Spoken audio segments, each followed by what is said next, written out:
റവയും തേങ്ങയും ശർക്കരയും ഉപയോഗിച്ച് ആവിയിൽ വേവിച്ചെടുത്ത നല്ല ടേസ്റ്റി ആയിട്ടുള്ള ഒരു പലഹാരത്തിൻ്റെ റെസിപ്പിയുമായിട്ടാണ് ഇന്ന് ഞാൻ വന്നിരിക്കുന്നത്.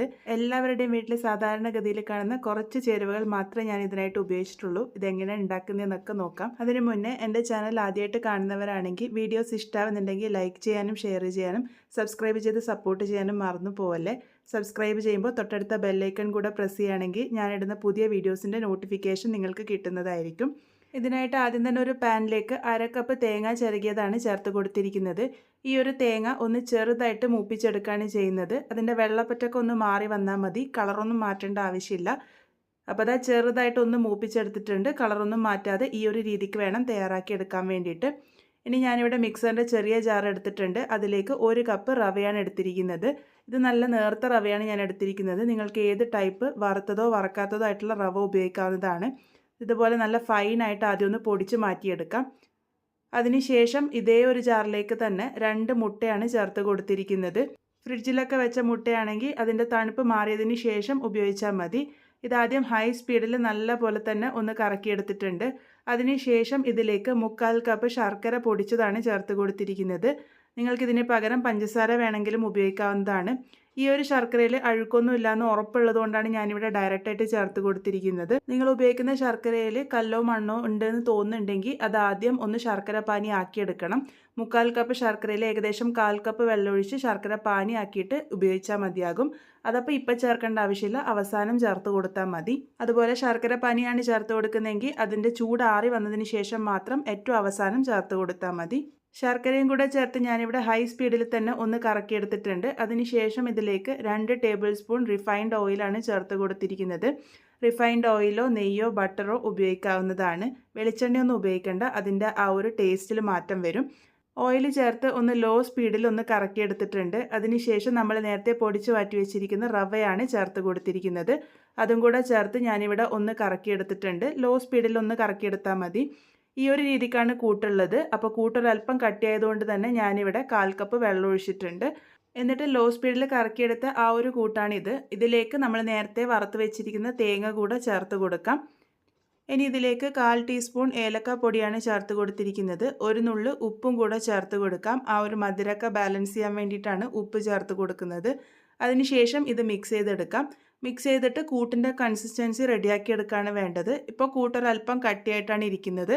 അതുകൊണ്ട് തന്നെ വെള്ളം ആവശ്യത്തിന് ചേർത്തിട്ട് വേണം നമ്മൾ കൂട്ടിൻ്റെ കൺസിസ്റ്റൻസി റെഡിയാക്കി എടുക്കാൻ വേണ്ടിയിട്ട്. നമ്മൾ ഉപയോഗിക്കുന്ന വെള്ളത്തിൻ്റെ അളവ് നമ്മൾ ഉപയോഗിക്കുന്ന റവയുടെ വ്യത്യാസമൊക്കെ അനുസരിച്ച് അങ്ങോട്ടോ ഇങ്ങോട്ടൊക്കെ ആവാം. അപ്പോൾ കുറച്ചായിട്ട് മാത്രം വെള്ളം ചേർത്ത് കൊടുക്കുക. ഞാനിപ്പോൾ ഇവിടെ ഏകദേശം 2 ടേബിൾ സ്പൂൺ വെള്ളം ആദ്യം ചേർത്ത് കൊടുത്തിട്ടുണ്ട്. ഒന്ന് മിക്സ് ചെയ്തതിന് ശേഷം നമുക്ക് ഈ ഒരു കൂട്ട് ഒരു 5 മിനിറ്റ് നേരത്തേക്ക് റെസ്റ്റ് ചെയ്യാൻ വേണ്ടി വെക്കാം. റവ ആയതുകൊണ്ട് തന്നെ 5 മിനിറ്റ് കഴിയുമ്പോഴേക്കും ഒന്ന് ചെറുതായിട്ട് പൊങ്ങി വരും. അതിനുശേഷം നമുക്ക് കൂട്ടിൻ്റെ കൺസിസ്റ്റൻസി റെഡിയാക്കാം. അപ്പോൾ ഈ ഒരു രീതിക്ക് കൂട്ട് തയ്യാറാക്കി എടുത്തതിന് ശേഷം 5 മിനിറ്റ് റെസ്റ്റ് ചെയ്യാൻ വേണ്ടി വെക്കുകയാണ് ചെയ്യുന്നത്. ആ ഒരു സമയത്ത് നമുക്ക് ഇതിനായിട്ടുള്ള പാത്രം തയ്യാറാക്കി എടുക്കാം. ഞാനിവിടെ ഇതുപോലത്തെ കുഞ്ഞു കറിപ്പാത്രത്തിലാണ് തയ്യാറാക്കി എടുക്കാൻ വേണ്ടി പോകുന്നത്. അപ്പോൾ അതിലേക്ക് ഇതുപോലെ എണ്ണ നന്നായിട്ട് തന്നെ ഒന്ന് തടവിയെടുക്കുന്നുണ്ട്. എണ്ണയോ നെയ്യോ തടവിയെടുക്കാം. കൂട്ട് ഞാനിവിടെ 5 മിനിറ്റ് റെസ്റ്റ് ചെയ്യാൻ വേണ്ടി വെച്ചിരുന്നു. ഇപ്പോൾ റെസ്റ്റ് ചെയ്തതിന് ശേഷം വീണ്ടും ഒരല്പം കട്ടിയായിട്ട് വന്നതായിട്ട് നിങ്ങൾക്ക് കാണുമ്പോൾ തന്നെ മനസ്സിലാകുന്നുണ്ടാകും. ഇനി ഇതിലേക്ക് നമ്മൾ കുക്ക് ചെയ്യാൻ പോകുന്നതിന് തൊട്ട് മുന്നേ ആയിട്ട് 1/2 ടീസ്പൂൺ ബേക്കിംഗ് സോഡയാണ് ചേർത്ത് കൊടുത്തിരിക്കുന്നത്. ബേക്കിംഗ് സോഡ ആക്ടിവേറ്റ് ചെയ്യാൻ വേണ്ടിയിട്ട് ഇതിലേക്ക് 1/4 ടീസ്പൂൺ വിനാഗിരി കൂടെ ചേർത്ത് കൊടുക്കുന്നുണ്ട്. വിനാഗിരി വേണ്ടാന്നുണ്ടെങ്കിൽ ലെമൺ ജ്യൂസ് വേണമെങ്കിലും ഉപയോഗിക്കാവുന്നതാണ്.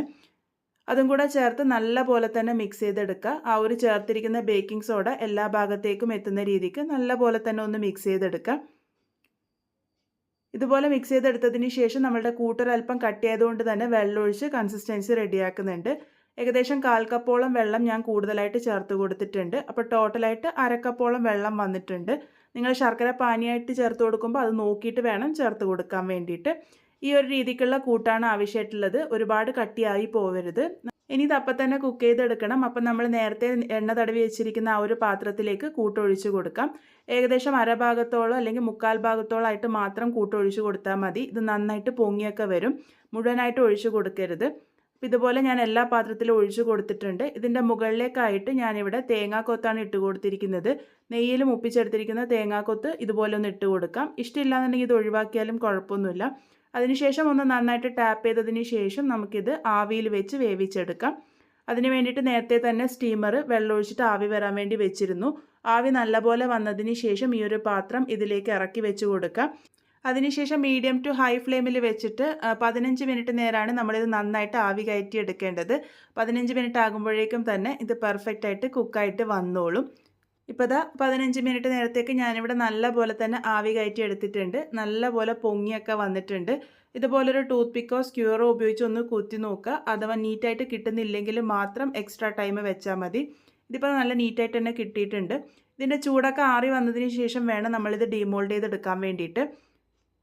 ഇപ്പോൾ ചൂടൊക്കെ നല്ലപോലെ ആറി വന്നതിന് ശേഷം അരികുകളൊക്കെ ഇതുപോലെ ഒന്ന് വിടിയിച്ച് കൊടുക്കുക. എന്നിട്ട് കയ്യിലേക്ക് തട്ടിയെടുക്കുമ്പോൾ തന്നെ ഈസി ആയിട്ട് ഡീമോൾഡായി കിട്ടിക്കോളും. ഒട്ടും പറ്റിപ്പിടിക്കൊന്നുമില്ല. അപ്പോൾ ഇതാ വളരെ ടേസ്റ്റി ആയിട്ടുള്ള റവയും ശർക്കരയും തേങ്ങയൊക്കെ ഉപയോഗിച്ചിട്ടുള്ള നല്ല ഹെൽത്തി ആയിട്ടുള്ള നമ്മളുടെ പലഹാരം ഇവിടെ റെഡി ആയിട്ടുണ്ട്. വൈകുന്നേരം ചായയുടെ കൂടെ കഴിക്കാനൊക്കെ പറ്റിയ നല്ലൊരു പലഹാരമാണ്. ഇത് ഒരുപാട് മധുരമൊന്നും കാണില്ല. ഒരു മിതമായിട്ടുള്ള മധുരം മാത്രമേ കാണുള്ളൂ. നല്ല സോഫ്റ്റ് ആയിട്ടുള്ള ഈ ഒരു പലഹാരം നിങ്ങൾ എന്തായാലും ട്രൈ ചെയ്ത് നോക്കൂ. ട്രൈ ചെയ്ത് നോക്കിയതിന് ശേഷം ഫീഡ്ബാക്സ് ഒക്കെ പറയാൻ വേണ്ടി മറക്കരുത്. വീണ്ടും ഒരു നല്ല റെസിപ്പിയുമായി വളരെ പെട്ടെന്ന് തന്നെ കാണാം.